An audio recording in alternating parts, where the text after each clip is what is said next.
देखो सीधी बात है, आज की प्रेजेंट जो गवर्नमेंट है और जो भी उसके खिलाफ उसको ईडी से डराया जाता है। ईडी इनका मुख्य हथियार हो गया है। इसे ईमानदार आदमी कोई नहीं है। जो व्यक्ति दिल्ली की जनता के लिए सब कुछ दे रहा हो वो करप्ट कैसे हो गया? पॉलिटिकली मोटिवेटेड लगते हैं और जो जेल से भी इलेक्शन लड़ लेंगे जब भी जीतेंगे। The new Indian team is present here in front of Arvind Kejriwal's residence. He was summoned by ED and today he declined to appear before ED, alleging that the summon was politically motivated. ED has issued summons to Arvind Kejriwal, Delhi CM Arvind Kejriwal. Manish Sisodia is in jail, Sanjay Singh is in jail. What do you think, the corruption charges against him are true or not? I don't think they are true. BJP has been floating these charges against different parties from 2014 itself. And this time also it seems like it's their thing and not our thing. इसे ईमानदार आदमी कोई नहीं है।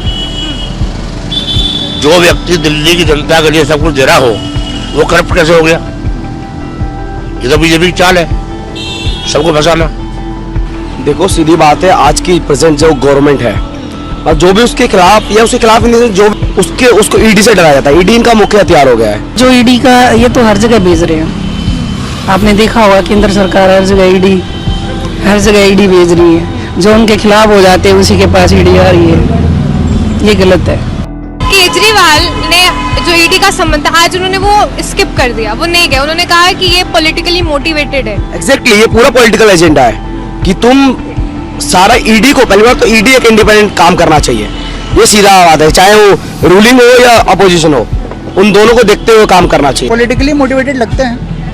आप charges तो किसी पे भी लगा सकते हो, आप पर्टिकुलरली एक अपोजिशन के लीडर को टारगेट करना, ये पॉलिटिकली मोटिवेटेड तो लगता ही है। See, it's up to the investigating agencies to say, but from what I have seen in the past few days, if there was such a severe scam, it could have been proved in so many days. So many months have passed, in fact, that Manish Sisodia has been in jail.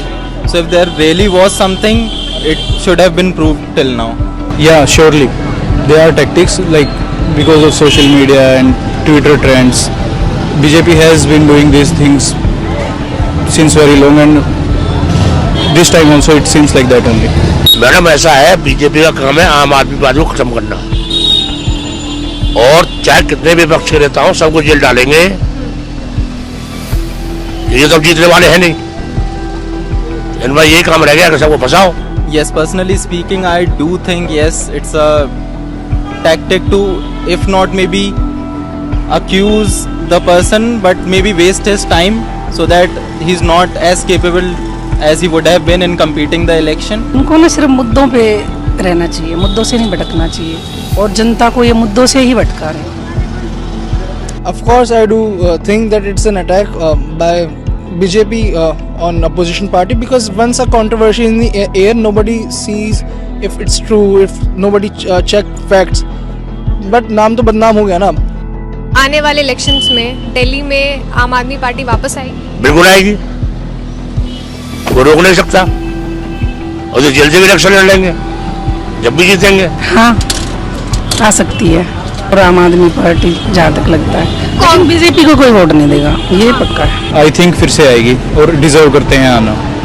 Yes, going by the past trend, I do feel that yes, the majority will be of our government this time. I guess AAP will remain strong in the Delhi, but उन्होंने बहुत काम किया है, and I like the confidence of Arvind Kejriwal that he said कि अगर मैंने काम करा हो तभी मुझे वोट देना, वरना मत देना।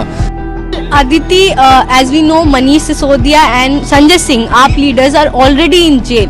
And what will be the future of Aam Aadmi Party if also Kejriwal is in jail? So the new Indian team spoke to people about their opinion on Arvind Kejriwal. Is he corrupt or not? Is this a plot by BJP to sideline all the opposition leaders ahead of the state elections and the Lok Sabha elections? So we went to the locals and spoke about it.